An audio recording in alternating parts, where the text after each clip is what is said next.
Ayan, finally nandito na tayo ngayon after ng maputik na C6. Ay, oy, yun lang. Huwag kang lalalim. So pahinga muna sandali. Tapos eto, gagamitin ni Miko yung kanyang giant tough road na ginamit niya sa pagudpod. Doon nagpagudpod kami.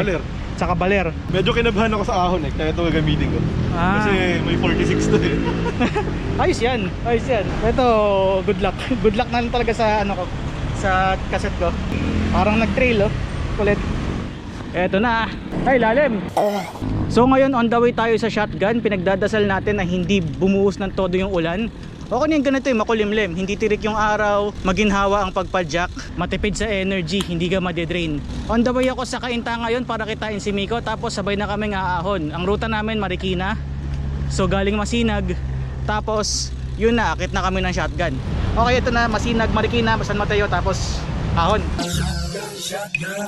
At ayan, simulan na namin ang pag-ride ng may kasama. Ay, usually naman pag dumadayo ako ng Rizal, ako lang mag-isa eh. Tapos dito ko kinikita yung mga barkada ko. Ako yung taga south kaya ako yung nadayo. Okay, ito na, papunta na kami ng Masinag. Kakanan na kami via Marcos Highway and then kakaliwa pa Marikina.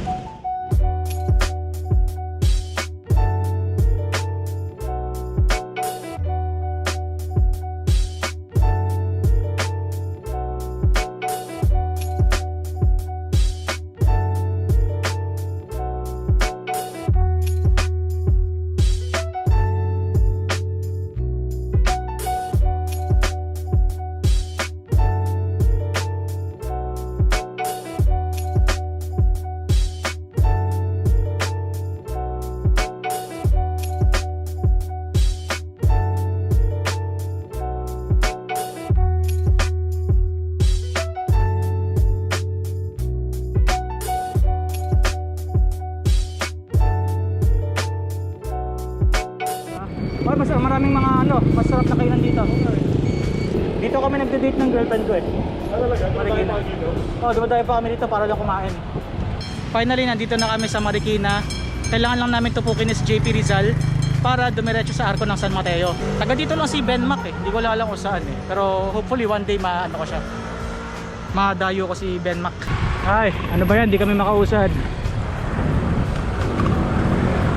Harangan na. Rito sa kabila, doon pa talaga.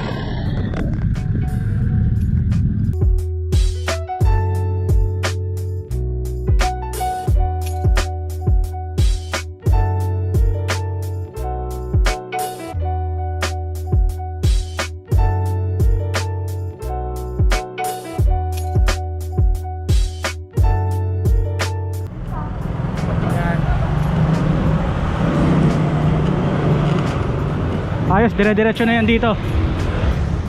Kung saan pupunta yung truck ng basurahan, doon din kami. Hanggang tuktok na ng Mount Maarat yan eh. Yun lang, langhap sarap yung ride namin. Panalo to. Panalo sa amoy. Wala, kahit anong gawin, tumatago sa face mask. So dadaan-daan yung mga yan habang umaahon. Okay lang yan. Ayan, medyo payapa na yung daan sa wakas. Tapos na ron sa main highway na may pagkadilubyo. Natatanong ko na yung aakitin namin. Pero baka mag-stop over muna kami kasi konti pa lang nakakain namin eh. Paano muna, papagas muna kami. Tapos pampaano na rin, papalakas. Hop, gravel times.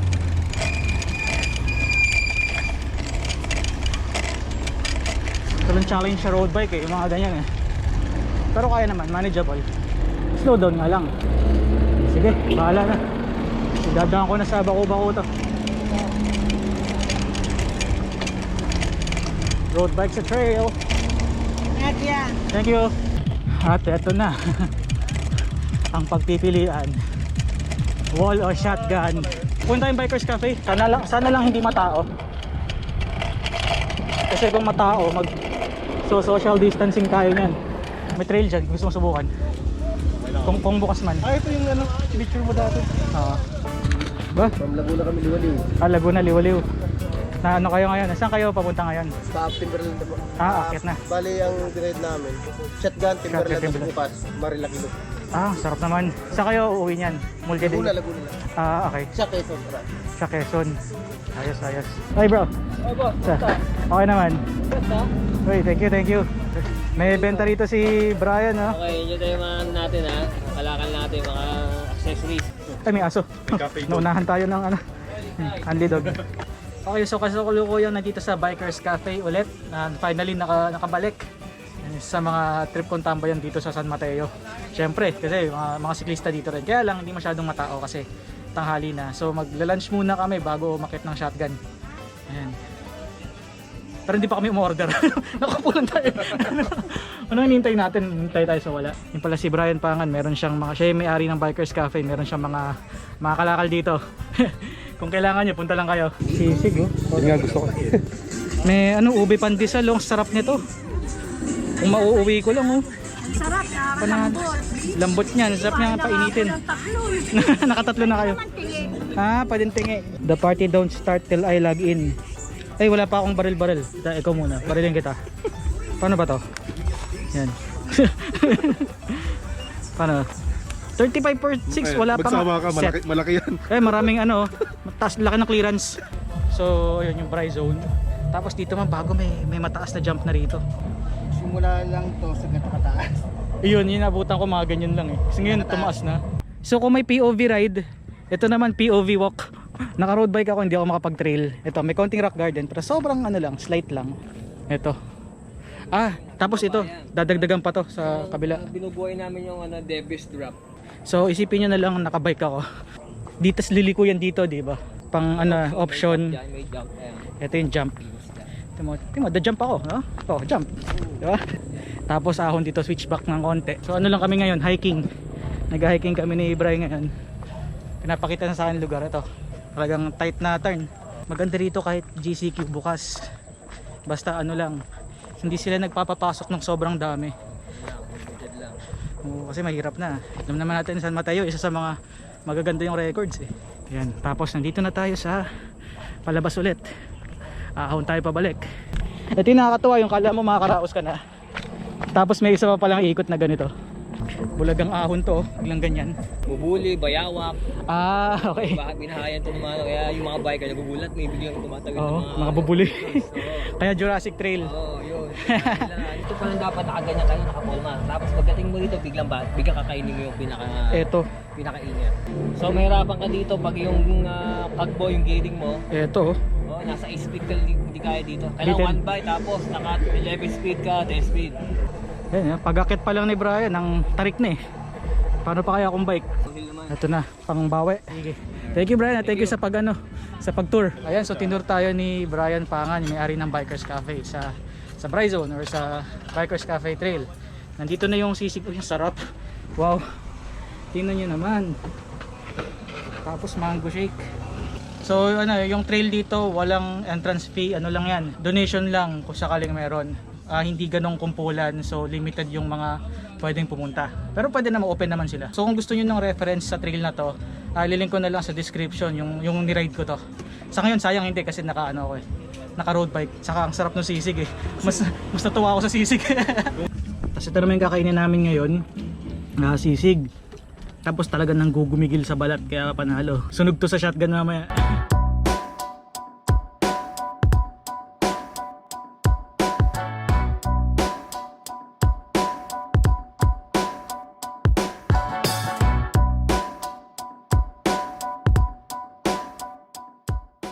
Okay, ito na, aakit na kami ng shotgun. Tapos yung barkada ni Miko sumunod, taga San Mateo lang din, Eric yung name niya. So tatlo kami nga aakyat. Ito na. Good luck. Ito na sila. Slow down na rin sila eh. Ako sagad na kagad.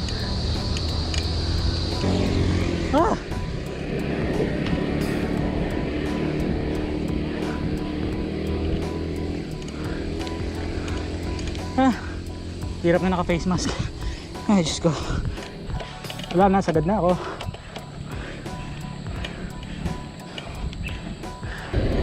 Oh, let's go.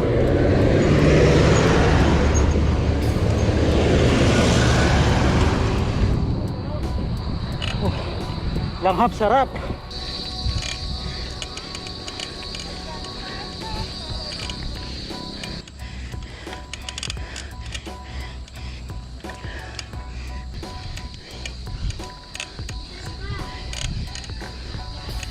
Ito. Bakit pa rin pero medyo may pahinga.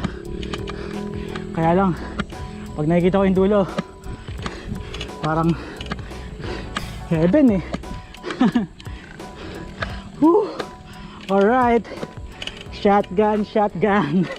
Ang simoy ng hangin sa akin ay lumalamig na.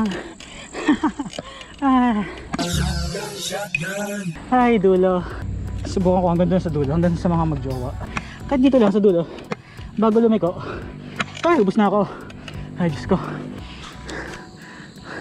Ubos. Ako din eh. Ingat, ingat. Ingat, ay. Sige lang, go lang. Kailangan din magpahinga. Meron pa, alam mo? J. Katigbak. Yun. Joke lang, Jer Victor. Jer Victor. Yun. Kaliwan na rito eh. Nag-release ng bike. MOB na. Tapos yung nag-release na tinubigan yung bike. Shoutout ko yan, mga taga-Batasan. Batasan dyan lang, sa baba. Shoutout sa mga grupo ko, hindi si Mama. Joke lang. Ano pangalan ng grupo nyo? Azalea, Padjaqueros. Azalea Padjaqueros. Madalas kayo shotgun? Hindi naman. Ako second time. Second time. Ayos. Buti pa kayo, pabalik na. Picture. Selfie mo na. Shoutout po pala sa sa OCT group namin. Nice, nice. Shoutout sa Coach Sid, Azalea, tsaka ibang grupo ka dyan, tsaka sa girlfriend ko, tsaka sa mama ko. Yun. Yeah, thank you. Sure. Ingat kayo ha, ingat. Ingat din po kayo. Thank you. Kunwari may tinitingnan kami sa bike. Ayan. Inaayos. Yan yung mga palusot mo eh. Eric, nasan ka na? Eric. Napasubo siya. First time ba niya rito, no? Pero taga dito siya, di ba? Doon, 2 kilometers away lang daw. Okay. Ang lansa. Ang lansa ng amoy. Yung mga nagmomotor umakit sila rito. Meron pa isang view. Ito yata isa sa mga access points papuntang Patiis. Pero hindi tayo dyan. Doon tayo kay ate. Naimiss ko na si ate. Tarik. Ang ina naman ang gumawa ng kanji na to. Parang hindi na taling project. Pero dati off-road to. Talaga? Oo. Mukhang magpapahinga ako sa unang bato. Uy. Control ko. Ito, flat dito. Na-excite ako bigla. Ipapahinga ko rito. Tamang pacing lang para makapahinga. Nako, ayan na. Ready ka na?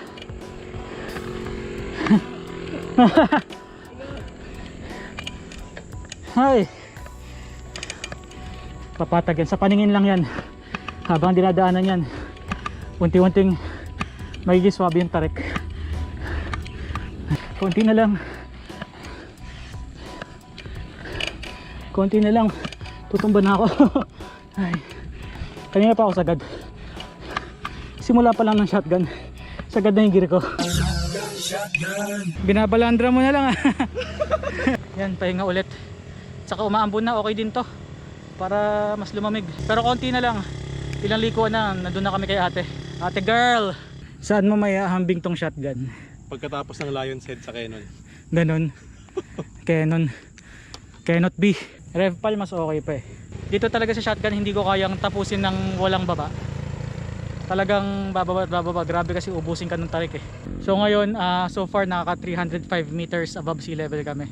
Meron kang pang sukat, di ba? May dala siyang meter stick. Ay. Yun, konti na lang. Ito, may swabe na part dito. Muntik pa yung nag-shift ako eh. May liko dito, tapos palusong ng konti, tapos ahon ulit. Tapos ate girl, uy, lumalamig na. Ang simoy ng hangin sa akin ay, ito yung mga swabe na parte. So lubusin natin dito yung mga swabing andra lang para may konting pahinga. Naka-recover na, nakakanta ng konti, pero hindi pa ako maka-intense. Pero actually ito na yun eh, lusong tapos konting ahon, and then natin girl in the house. Si Miko, layo na naman. Hintayin ko na lang mamaya pag nagustuhan kong bumaba at napagod. Tayin ko siya. Ang lamig. Shotgun. Dito namin sinut yung Anotara dito sa part na to. Sana magsisunto na ng Anotara. Kaya lang di pa makatravel kasi syempre restricted pa rin ng gala-gala. Hopefully pag natapos na pandemic, makapagbigay ulit ng ngiti at saya sa inyong mga ito, konting lusong. Alright. Nakapahinga rin sa wakas. Gusto ko makita yung reaction ni Miko dito pag nakita yung parang matarik na yon. Actually swabe lang yan magmumukha lang matarik kasi lusong yung unang dadaanan. Pero tingnan natin yung reaction ni Miko. Hindi totoo yun. Dito tayo. Ano? Mali yung daan na yun. Hindi. Hindi na makasalita na maayos. Ano? Parang tanga. Parang tanga. Parang gago Budol. Budol. Game, tara let's. Habang walang araw. Tapos na rin sa wakas. Hindi ko makita si Angkor. Si Angkortis. Nasaan na siya? Parang nawala. Ito na yun Hala, wala na siya. I have bad news. Si Angkortis. Ito na yun Ito na yun. Dinulo na? Na-quarantine si ate? Naka-quarantine. Buti. Yung manikin, yung sikat na manikin, tinago daw muna nila. Hindi ko lang sure kung bakit. Siya yung finish line nitong shotgun ride So ngayon kasalukuyan siya naka-quarantine, social distancing para ma-flatten yung curve. Nandito siya sa may bandang likuran. So think positive, stay negative. Yon, gawin nating example si ate girl. Sayang hindi lang ako makapagdikit ng sticker. Naubos na ng sticker pero pag nakapagpa-print na ako, ayun na, magbibigay na ulit ako sa mga bike shops. Sa ngayon, hintay-hintay muna tayo. At saka nga pala magkakaroon na ng hashtag #kagoodvibes merch. So uunti-untiin natin yan. Magkakaroon tayo ng Joy Victor, mga merchandises, mga produkto. Ikaw, kung magkakaroon ng merch, anong gusto mo? Brief. Okay, so yan, finally nandito na kami sa pinakataas. Restricted na yung ibang parts. Si ate girl na sa dulo lang, sa likod ng kubo at nagpapahinga. Picture lang, pero yun nga lang, keep a distance of 1 meter. Ngayon naman, pababa na kami, hindi ko nakukunan yung palusong para mas safe. And ganoon din naman, didiretso na kami pa uwi. Salamat sa pagsama sa ride na dapat GV. yan. Diyos ko. Yan mga ka-GV. Dapat na cardiac kill, naging shotgun. Cardiac kill na naging shotgun. Pero hopefully next time makapag-cardiac kill na rin. So that's it. Thank you for watching. Like, comment, and subscribe. Maraming salamat sa panonood. Marami pang rides kagaya nito. That's it for today. Maraming salamat sa panonood. Ride safely. Shoutout ko nga pala yung girlfriend ko, si Regine Esther Hernandez. Love you. Tsaka Petricor Bikers. Sila Reggie Evangelista, sila Inchang, Jason, Mean, tsaka mga hindi nasabi. Ayos. Thank you sa pagsama sa amin. Thank you. Next time ulit. Di ko tinapos kasi palagi na akong umakit dito Nakamotor nga lang. Ayun.